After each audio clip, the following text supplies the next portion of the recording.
mtu anayekupenda hawezi kuwa busy sana, simu zako asipokee. Yaani zeni tu akawa yuko busy sana. Unapiga simu, mtu apokee, afanye chochote, anakuambia niko busy. Ukipiga simu asubuhi inapokelewa jioni.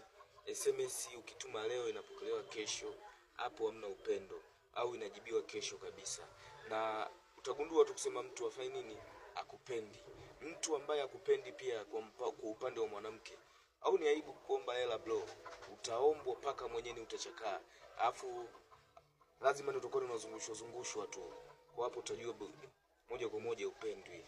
Kwa kupendwa raha. Hamna kitu kizuri kama ukipendwa na kupata anayekupenda. Hata kama usipompenda, lakini yeye akiwa ni anakupenda, raha sana. Sote ambao tunao, kama ukipendwa, jaribu kuthamini upendo ambao umependwa. Kwa sababu akija kuondoka kwenye maisha yako, hautakuja kumuona tena. Nasema tena. Kwa hiyo ukipendeka, pendeka. Na ukitaka kumjua mtu ambaye ni anakupenda, very simple, very clear, lazima awe kia na wewe, atakujali, atakupenda, kwa utamjua tu. Yes, cause